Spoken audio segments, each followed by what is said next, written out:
It's time for another episode of I Am Northwest Arkansas, the podcast covering the intersection of business, culture, entrepreneurship, and life in general here in the Ozarks.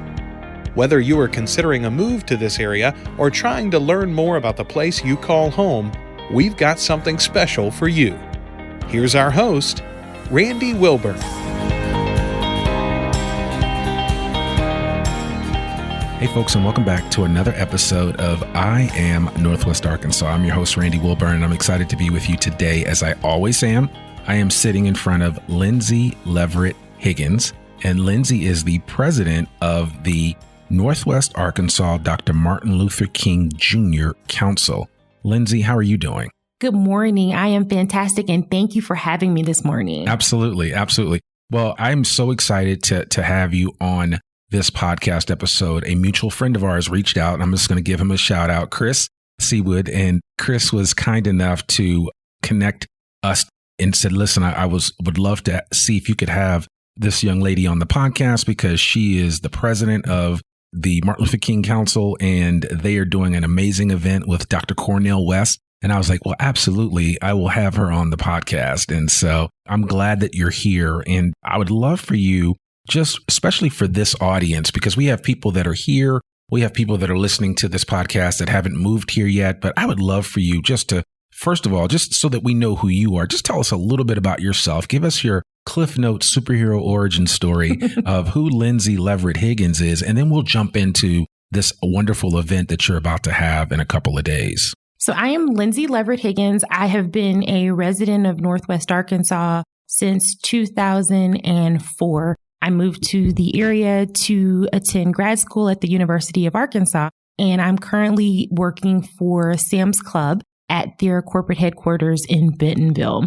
I am a member of Alpha Kappa Alpha Sorority Incorporated, the Phi Alpha Omega chapter, a member of the historic St. James Missionary Baptist Church, and a member of the Northwest Arkansas Dr. Martin Luther King Jr. Council, as well as other organizations throughout Northwest Arkansas. So to say that you're busy is an understatement.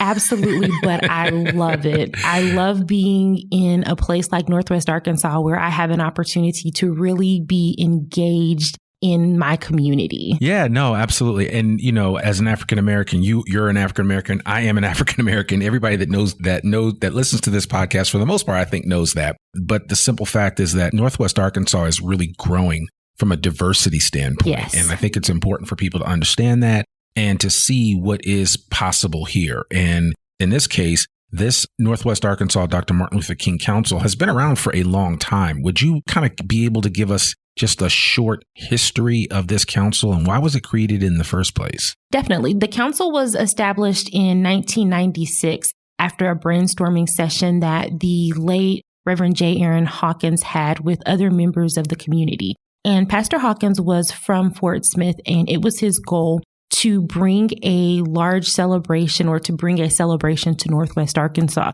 similar to the large celebrations that they had in the Fort Smith area for Dr. King. And so he had a brainstorming session with several members of the Northwest Arkansas community, and it evolved into what we now know as the Northwest Arkansas Dr. Martin Luther King Jr. Council. And so it was really, to the credit and the legacy of the late Pastor Hawkins that the council was established and that we have been instrumental in being a vital part of the Black and African American and minority community in Northwest Arkansas since 1996. Yeah. And so was it always the idea that the council was going to, clearly the event typically is around the third Monday of January, which is usually celebrated as a national holiday for Dr. Martin Luther King's birthday. But my question is simply, is this something was it always set up this way, or did it evolve into what it is today as an event? So initially, when the council was established, the premise was that they would have a celebration in recognition of the holiday weekend, the holiday for Dr. King. And as a part of that recognition and celebration for Dr. King, that they would raise money to give scholarships to students in the Northwest Arkansas community. And so that was really the genesis and the basis of where the council began. They had a wonderful celebration and were able to raise money for scholarships for students in Northwest Arkansas. And since then, we have grown in terms of the work that the council has done and the footprint that we have in our local community here in Northwest Arkansas. So in addition to still holding true to some of the things that were done when we were established, we still have a large celebration, which is the recommitment celebration that will take place on Saturday, January the 14th.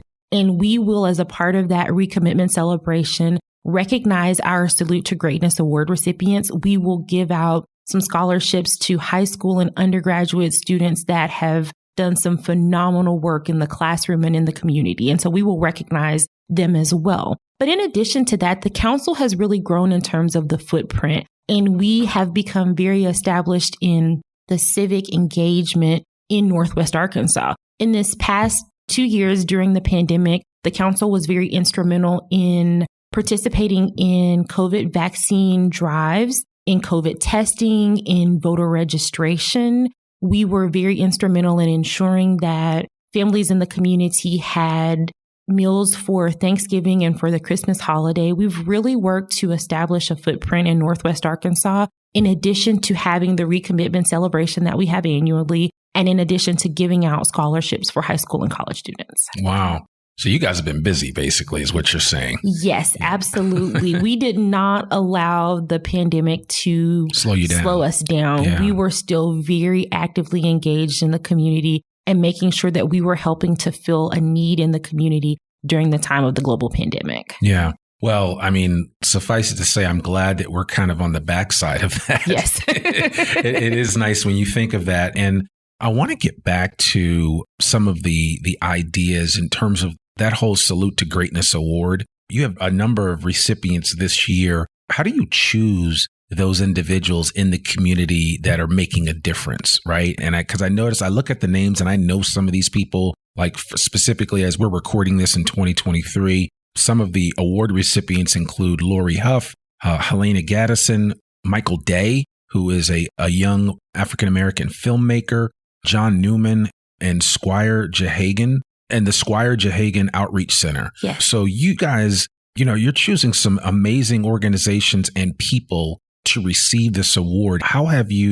What has determined who would be eligible for this? So one of the things about the Salute to Greatness Awards is that we take nominations from the community. Okay. We do open nominations from the Northwest Arkansas community, and we allow members of our community, our local community, to submit individuals that they feel are deserving of the recognition and the honor of the Salute to Greatness Award. And then we review the submissions as an MLK council and make a decision on the individuals that are selected. Okay. Yeah. I think, was Nate Walls one maybe a year or two ago? Yes, Nate was a previous Salute to Greatness Award recipient, and we were excited to be able to recognize him. Absolutely. He is definitely all over the community. He is. Serving the community. So just a fantastic representation of what a Salute to Greatness Award recipient is. Yeah, I mean, he definitely embodies that. But, as I look at these names, and specifically, like I said, I personally know Michael Day, and I know what he has been about in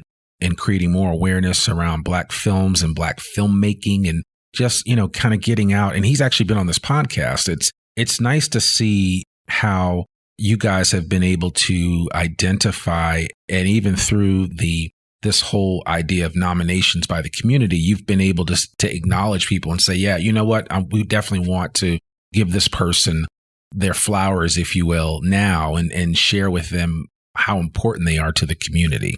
Yes, we have some phenomenal individuals that are really working and serving the community that don't always get the recognition. Right. And so our goal is to be able to shout out and to love on and to recognize those individuals for the good things, the positive things that they're doing to help grow our community. Yeah. It's funny. And you mentioned that. And I'm going to throw one person's name out there because I know she goes to your church, but she embodies that whole aesthetic, if you will, of just serving the community without fanfare. And that's Monique Jones. Monique's amazing. And I actually got to meet her when my Rotary Club, the Downtown Fayetteville Rotary, was helping to put boxes of food together at the pantry, at the St. James Pantry. And so that's how we became friends. And I was sitting back and I had to stop for a second and just look and be like, wow, it's just an amazement of how quickly she moves around and all that she's doing and just the wide variety of people that she's impacting. One person, right? And I think that is the embodiment of what Dr. King was all about, as far as, making a lot of self-sacrifices to ensure that your fellow brothers and your fellow sisters are able to live the kind of life that they want to live, right? When I think of the wonderful work that Monique is doing with the Squire J. Hagan Outreach Center, I don't know anybody in the Northwest Arkansas community that doesn't know Monique. Yeah. And Monique, the beauty of Monique is that she knows people from all walks of life. Right. Yeah. That she has relationships with people from all walks of life. And that because of the relationships that she has established across the board, it makes it easy for her to navigate and to work in the spaces where people in the community need help and need assistance. Sure. And so, when you think about the legacy of Dr. King, when you think about his body of work, she most certainly has picked up the torch. Yeah. And is really continuing the legacy and the life and the dream of Dr. King to ensure that the needs are met for all people of our community, not just for people in the community that look like her, not just for minorities in the community, but for anyone that has an established need from any, walk of life, from any religion, from any socioeconomic status, from any sexual orientation, that she is carrying the mantle and the work of Dr. King to fill the needs of all people in our community. Yeah, that's so well put. And I will say this, I know you've been here a lot longer, at least you have 10 years on me in terms of the time that you've been here. But I would say, would you say that the overall temperature of things in the Northwest Arkansas community from a diversity standpoint has changed? Has it improved over the years? I will definitely say that from a diversity, equity, and inclusion standpoint, that Northwest Arkansas is growing. Yeah. I look at the makeup of individuals in our community now compared to 2004 when I moved to Northwest Arkansas as a graduate student. Yeah. And things are a lot different. The number of opportunities that have been created for organizations of color, for individuals of color, in respect to employment, education, economics. So we have definitely grown significantly since 2004, since I moved here, but we still have a ways to go. Yeah. And I think that's the beauty of our organization, is really ensuring that we're helping to be an ambassador of diversity, equity, and inclusion in Northwest Arkansas, to be mindful and thoughtful of that as we engage the community, as we create programs and opportunities for the community, so we can ensure that we're doing our part to help to continue to move the needle and to further diversify Northwest Arkansas. Yeah. I'm going to take this conversation in a direction that I think is actually important, because I appreciate everything that you just said. What would your advice or guidance be to somebody listening to this podcast that's maybe considering coming to Northwest Arkansas, whether for graduate studies? Maybe they're coming here because the U of A has been courting them to come and teach, right? As an African American, as a person of color coming to Northwest Arkansas from maybe the coast, like I came from Boston, right? Didn't know what I was getting myself into. And I've told the story over and over before on this podcast that, if you had told me 10 years ago that I was going to move to Northwest Arkansas, I'd just say, you're crazy. But here I am. And I've been here for 8 years and I absolutely love it.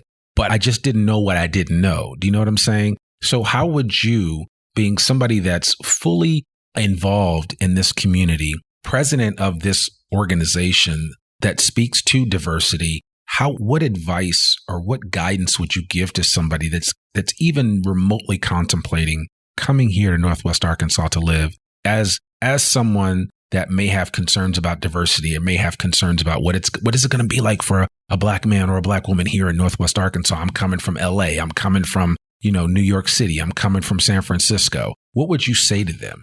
For anyone that was considering coming to Northwest Arkansas, I absolutely would encourage it. One, this is probably the most beautiful part of the state, just aesthetically. that it is. Yeah, it looks good. It's easy on the eyes, as they say. So hands down, this is a really nice part of the state. But when I think about it from the lens of how we have grown and how we're growing from a diversity, equity, and inclusion standpoint, I would absolutely say come, pack a bag, get in the car, and come to Northwest Arkansas. This is a great place to raise a family. This is a great place to rear your children. Yeah. This is a great place to get engaged and to get involved. We have an opportunity as minorities, as diverse individuals, to really carve out and create a space for people of color in Northwest Arkansas. Sure. And now is the time, unlike any other, to take advantage of the momentum behind the need for diversifying the state, and most certainly this Northwest Arkansas, the Northwest part of the state. Sure. So I would absolutely encourage anyone that's thinking about it, come. If you're a graduate student and the University of Arkansas is courting you, we have just made history as the University of Arkansas.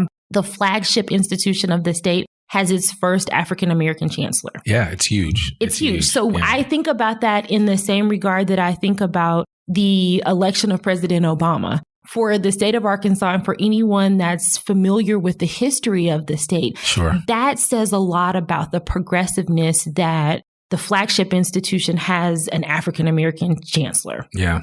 And so if you're considering it, come. This is an absolutely fantastic place. There are organizations that help to support people of color and minorities in the community. Come, find your tribe, get engaged, get involved, meet people, understand the local hangouts, the beauty shops and the barber shops. Know that while if you're coming from a major city, there are not necessarily from a diversity standpoint, not yet, but we're getting there, things to do. Yeah. But we're close enough to Dallas, to Tulsa, to Kansas City. That you can do a lot of fun weekend trips. And there are cultural experiences that do come to the area. But it's going to take people who are coming here from different cities, from different states that have different experiences that help to bring those things to Northwest Arkansas that we need to make it a better Northwest Arkansas for people of color. Yeah, no, absolutely. And I mean, certainly I'd be remiss if I didn't even mention your employer, because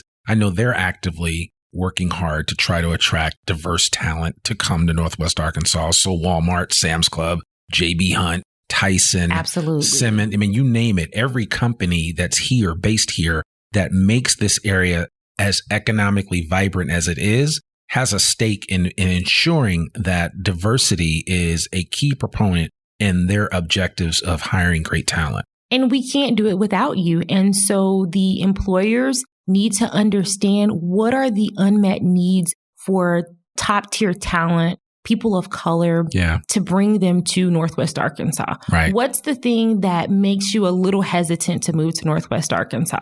What can, we do as Walmart, as Sam's, to really sweeten the deal from a community and, aesthetic standpoint to ensure that we have the things that top tier talent of, people of color, top tier talent that are coming here or considering coming here need in order to remain here, to feel like they have a vested interest in the community and to be successful. Yeah, no, absolutely. And it doesn't matter. I mean, whether you're Asian American, African American, Native American, it really doesn't matter. There are a lot of opportunities here for people to kind of see what that's all about. Now, I mentioned this on a previous podcast, but Sam's Club did a great event where they invited a bunch of students from historically Black colleges. Yes. And I got to be a part of that program, which I thought was a genius move on Sam's Club's part, because they created awareness around the idea that, hey, this place isn't a bad place to come work. There are great job opportunities. There are great internships that are available. And oh, by the way, this is a place that you can come and you can find a barber. You can find a place to get your hair done. I mean, little things that sometimes people take for granted. And I'm just not running into Supercuts. I mean, I have to find a barber. I mean, these are first world problems for an African-American male. And so, I mean, it's important to address all of, the whole person, right? Not just the fact that I'm giving you a 9-to-5 job. I'm paying you for 40 hours a week. And, what you do on your own time is your own business. Yeah, that's part of it. But the reality is I want you to come to a place where you feel good about being there. And that's important. Yeah. Having the social support, the emotional support. It's great to be able to go to work every day from 9 to 5 and thrive. Yeah. But if you're missing the social components, if you're missing the religious components, or there are other things that you need personally and the community doesn't offer that, that makes it difficult to really thrive in that 9-to-5 space. Yeah, no, absolutely. I mean, you've said it 100%. So I want to talk about this particular event specifically, because again, you guys were kind enough to come on and share about your mission and what you guys have been doing over the years. But first of all, how did you land Dr. Cornel West to come and speak this year? So one of the things that we decided as a council was that this was going to be our year to go big. Go big or go home, right? That was it. We were going to kick the door wide open. And so we created a short list of individuals. And of course, Dr. West was on that list. And we were able to secure Dr. West in our thinking about going big. That was really in an effort to go big and to bring a dynamic speaker to the Northwest Arkansas area that would really stir the pot, if you will, kind of wake us up and challenge our thinking, challenge our actions as we move into the new year, into 2023, really challenging us about the work that we're doing in the diversity space and really challenging us about the work that we're doing to continue to meet the needs of the individuals in our community. How do we, continue to do the work that we're called to do? How do we become better stewards, of our resources? Mm-hmm. And how do we just continue to move the needle to improve our area? Yeah.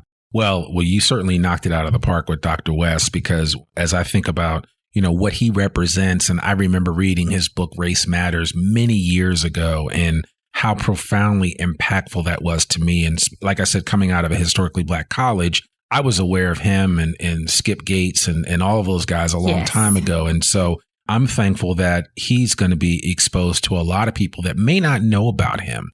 And this should be a very unique event. Now, is he going to just talk, or is there a specific topic that you guys are hoping that he's going to elaborate on during this? Or, I mean, I'm assuming you didn't give him you don't put up many guardrails for Cornel West. You're just like, hey, come and share, and we'll take it from there. So the theme of our MLK holiday celebration is Disruptive Love, the foundation of the beloved community. Oh, okay. And when you think about Dr. West and you think about disruptive love, they definitely go hand in hand. Absolutely. And so we most certainly did not want to put a dynamic speaker in a box. So we said, here's our theme. But what we're doing this year is a little different. So we moved from a keynote to a fireside chat. Oh, okay. So this will be a very intimate conversation with Dr. West, where we'll talk about the beloved community, about disruptive love, and how we can continue to use that concept of disruptive love in the work that we do. But we want to get into some issues and talk about really the state of Black America, if you will. What's happening from a community standpoint in regards to inequities and disparities with law enforcement, with healthcare, with education, with economics. We wanted to get into some of the hard-hitting questions about these areas and how they impact not just, I say, the African-American community, but the minority community as a whole. And then we want to understand from Dr. West, what's the challenge? What is it that we can do to continue to improve the experience, to continue to grow in some of the areas that we're focusing on for this fireside chat? Oh man, this is amazing. So who's moderating this, or who's going to be talking with Dr. West? We are excited to have Emma Willis to serve as our moderator for the fireside chat with Dr. West. Yeah, Emma, who's formerly with Venture Noir, I actually worked with her. We helped her produce her Raising a CEO podcast. Yes. And Emma is a dynamic individual, so I'm excited to hear that conversation. Definitely another powerhouse in her own right. Yeah. And I think the two of them together will be a perfect pair. That's awesome. Well, that's exciting.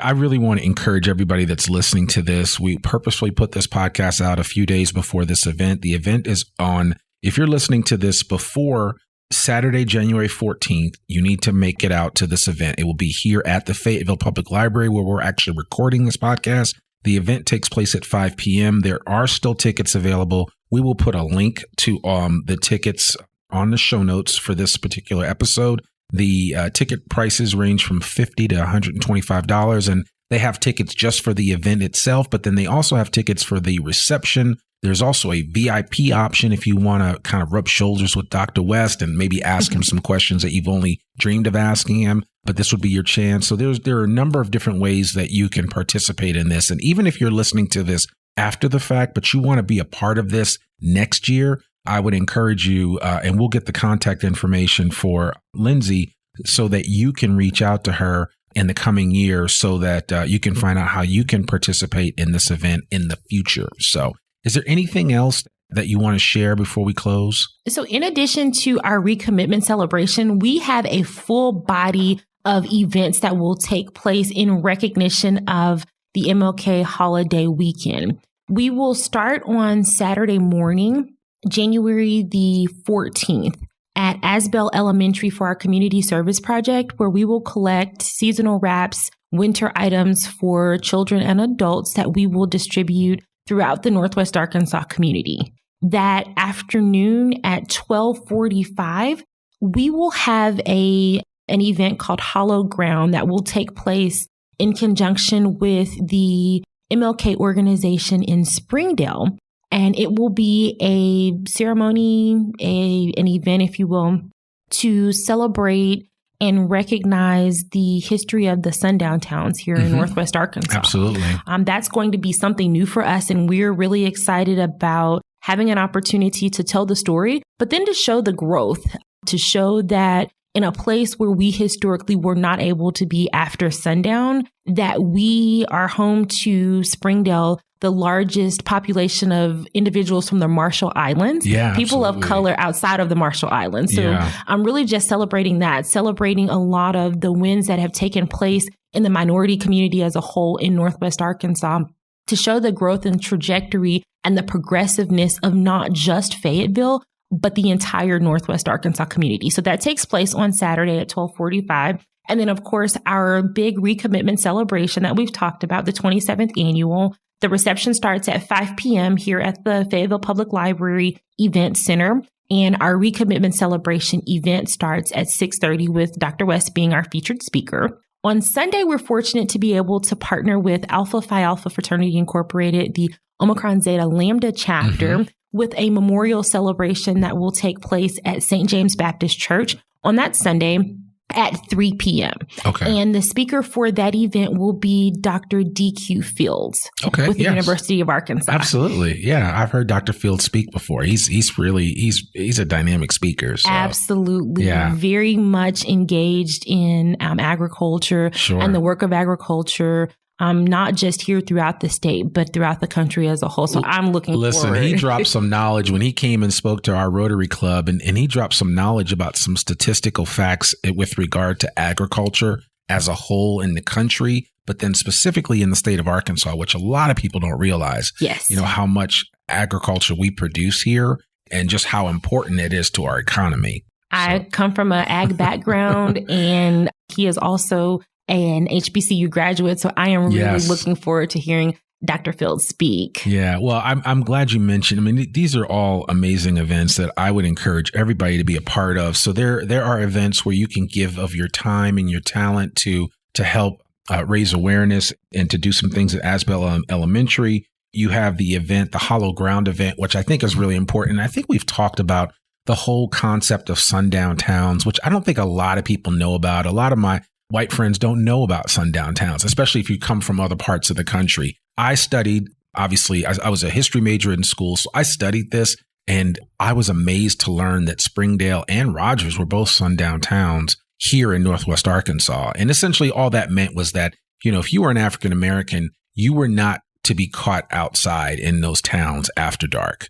Period. End of story. That's just how it was. And, you know, a lot of times people incredulously will tell me, I can't believe that was a thing. And I'm like, yeah, it was a thing. It was a real thing. So, and sometimes it's a little too close for comfort, right? And some people don't want to talk about it, but it's just a reality. It's part of our history. It's what it is. I mean, I talked to older athletes that came to play at the University of Arkansas that told me that they were told in no uncertain terms, you don't leave Fayetteville after a certain time. And if it had not been for institutions like St. James Baptist Church, St. James Methodist Church. Sure. A lot of the students that came to the University of Arkansas during that time period would not have been able to thrive and be successful. Right. They would not have been able to successfully matriculate from the university, but it was because they had that covering of the African American community that kept them grounded, that kept them protected, that kept them prayed up, that ensured that they were safe and that their needs were met. Yeah. And so it's just amazing to think that,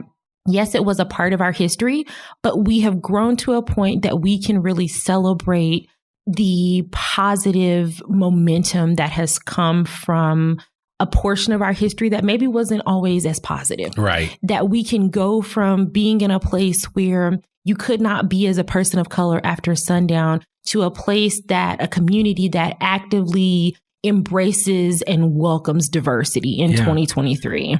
And the other thing I think that it speaks volumes of is that there's always allies out there. Yes. Full stop. There just are. And a lot of times people feel like, I'm out here by myself. It's just me. And I'm like, no, it's really not just you. There are a lot of allies, and a lot of them don't look like you, that are out here trying to ensure that your experience is as good as their experience. Absolutely. But the events don't stop there. So on Monday, the actual... But wait, there's more. The actual day of the holiday. Sure.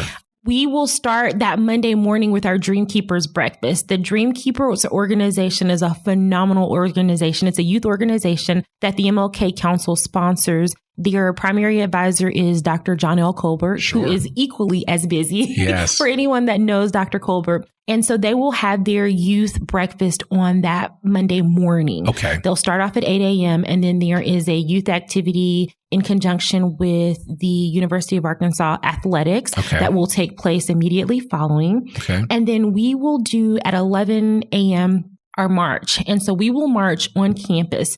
And all of the information regarding all of the full body of events, as well as the location for the march, will be on our website, on the calendar. But we will march, and we will end the march at the Faulkner Center for the Performing Arts, where the University of Arkansas, ASG, and Black Students Association will sponsor the Noonday Vigil. And we are really excited because Dr. West is going to be the featured speaker at the University of Arkansas Noonday Vigil on that Monday. So the students will have an opportunity, if they're not able to attend our event on Saturday, the student body, the students of the University of Arkansas will have an opportunity to hear Dr. West speak and to engage with Dr. West at the Noonday Vigil. Oh, cool. Now, is that open to anybody or is that just for students? It's open to the public. It is open to the public. And so that will take place immediately following the march. So at 12 noon at the University of Arkansas Faulkner Center for the Performing Arts. Okay, cool. And that will be the conclusion of our events for the MLK holiday celebration weekend. So Saturday, January 14th, you have events that you can participate in, including the main event. The 15th, there are programs that you can participate in on that Sunday. And then on the 16th, which is the actual day that we will celebrate Dr. Martin Luther King's birthday, and that is a holiday, so most things will be closed that day. You will be able to participate in the event on campus. And so there's a lot that you'll be able to do. And even if you're listening to this after the fact, I would encourage you to connect with the Northwest Arkansas Dr. Martin Luther King Jr. Council to find out about other events. Do you do anything else throughout the year? Absolutely. So we have other events that will take place throughout the calendar year. It's not just an end all be all with the MLK celebration. Obviously, that is, a larger part of what we do, but we are actively engaged in the community the rest of the year. We will have some events that will take place in February during Black History Month. We do a lot of community conversations where we do topics with individuals, kind of hot burning topics, if you will, that relate to things that impact the community of color, that impact minorities in the community. And there are just a number of things that we do. So I would encourage you to visit our website. It's nwamlk.org. Our calendar is always updated with events that we're doing, with events that are going on in the broader community. We are on LinkedIn, we are on Facebook, and we are also on Instagram. So follow us, like our pages, visit the website for more information about the MLK holiday weekend celebration, as well as the 27th annual recommitment celebration. And if you're new to Northwest Arkansas, if you've been here 100 years and you're looking for an organization to get involved in that gives you an opportunity to serve the community, consider the Northwest Arkansas MLK Council. We are looking for individuals that are like-minded, that embody the values and the beliefs of our organization and Dr. King. And we're just excited to continue to diversify even our organization to ensure that we are trending in the right direction, that we are always moving forward, and that we are really the organization that's helping to meet the needs of our community. Yeah. No, it is. I mean, I think it's a great program, and it certainly is an honorable mission that you guys are undertaking. And I would encourage anybody to get involved that's listening to this, even if it's after this Martin Luther King weekend celebration. You need to get involved and check out nwamlk.org. And we'll be sure to put Lindsey's contact information as well as all of the social contact information on the show notes for this particular episode. So Lindsey Leverett Higgins, thank you so much for joining us on the podcast. And thank you for sharing what is probably going to be an amazing event. We really appreciate it. And we wish you nothing but continued success with this program as you continue to create awareness and as you continue to share the life and legacy of Dr. Martin Luther King. I'm sure he would be proud of the efforts that you're putting forth with this program. We hope so. And thank you again for having us. Thank you to our community for the years of support for the council and for the work that we're doing. We definitely could not do it without you. Yeah, that's awesome. Well, there you go. Thank you so much, Lindsey. We appreciate it, and we will talk with you soon. Well, folks, that's another episode of the I Am Northwest Arkansas podcast. To learn more about us or to read or download the show notes from today's episode, visit iamnorthwestarkansas.com.